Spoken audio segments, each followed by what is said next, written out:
All right, so you want to build a Lemons car. Got a couple of them here, a few pointers for you. We've done about 10 races so far in Lemons. Done a couple AER races as well. Looking to do Champ Car next year, but we've got some good experience with these cars, so let's get started. Main thing about the cars is probably want something that's rear-wheel drive if you want to have any fun, although there are front-wheel drive cars that you can pick that people race, but that's not our cup of tea. We want to go fast and be competitive in other series, so we decided to start with Lemons and work our way into other series, and that's what we've done. So the main thing is, start with something reliable, start with something that everybody seems to run, and a lot of people run E36 and E46. So here's your E36 BMW. It had the stock 2.5 liter with a 5-speed, and then here's your E46. This one's also 2.5 liter with the 5-speed.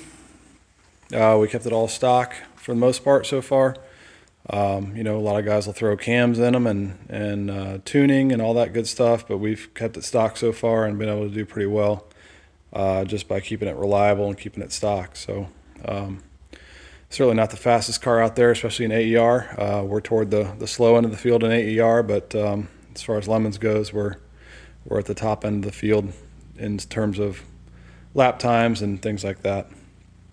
So start with something fun, start with something you can build on and go from there. Don't start with a Civic if you're intending on going real fast and going to a V8 rear-wheel drive car. Just start with something halfway in between. Next thing would be working on all the tech things you need to pass, so clean them up, all the wires and things. Everything's fairly neatly bundled and pulled off to the side to where you don't give the inspector something to really sit there and pick on and start looking for. So if it'll pass the glance test, you're probably doing pretty good. You don't have to have functional headlights. You don't have to have a horn or anything else, so you might as well strip all that stuff out. We left the shells in just for aerodynamics and kept all the factory duct work and things in there to help keep the radiators cool, but certainly don't need headlights, so strip them out if you want.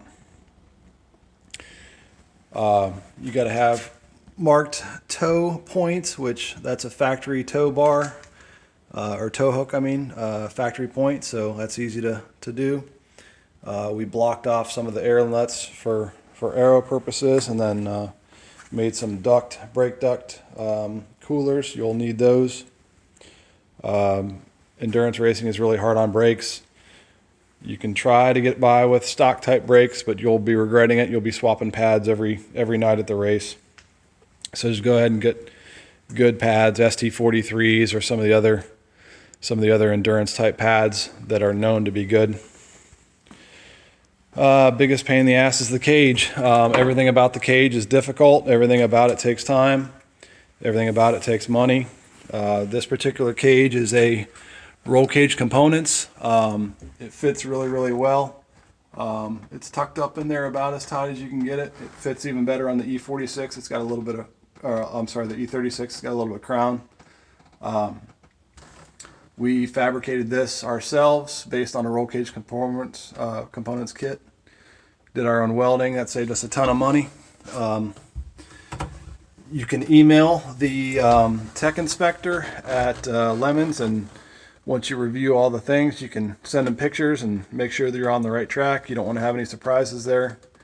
They are absolute sticklers about the cage, and for good reason. But you have to have welds all the way around. You have to have good weld points where it ties into the subframe. Everything needs to be continuous. All your welds, you need two door bars on each side. The cross member here needs to be a continuous piece, one piece from tip to tip. All that welded in. The shoulder bars, you do not need this side, but the shoulder bar you need on that side. If the seat is too far from that bar, you have to have a seat back support. If you have sliders on your seat, you have to have a seat back support.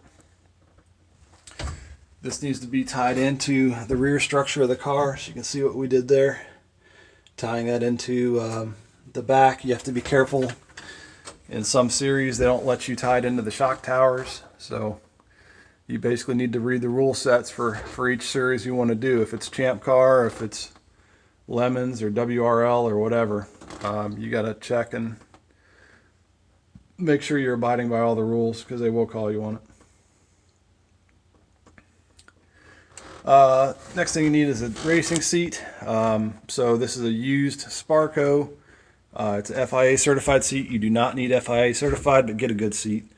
That's the one thing that we learned. We tried to get cheap and just use a regular drag racing seat, and it didn't work at all. It was uncomfortable. You're in this car for 1.5, 2 hours, sometimes 2.5 hours, and comfort gets to be a real big issue. The window net here, or the side net, is for AER. Lemons does not require that. Pretty simple to install. We need to change our mounts a little bit, but it passes as is. It's just a little bit heavy. So good mirror. You want to definitely do a good mirror, parabolic panoramic mirror. Don't bother with factory stuff. It doesn't make any sense. We've got extra mirrors here just to be able to see cars around you, and same thing on the other side. Obviously we stripped everything out. The kill switch, this is a big thing that they look for. They make you run it up and test it, make sure that the kill switch actually kills the car. There is a particular way to wire that where it cuts power to the ECU, as well as cutting power to the rest of the car. You got to wire it correctly to make sure that it cuts power and shuts off the engine immediately, or they'll fail you on tech. Fire suppression system. So this is a 4-pound bottle. It's got 2 nozzles in the driver's compartment, and it's got 2 nozzles in the underhood. So here's your one nozzle pointing at your chest. Here's your other nozzle pointing down toward the footwell. And then in the engine bay, we've got a nozzle on either side pointing towards the engine.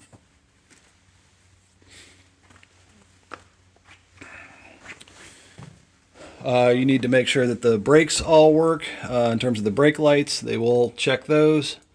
You need to have at least one working rear tail light or brake light. And then an AER requires a FIA rain light, which is just a light that blinks at 4 Hertz when it's raining out, and that's on a switch.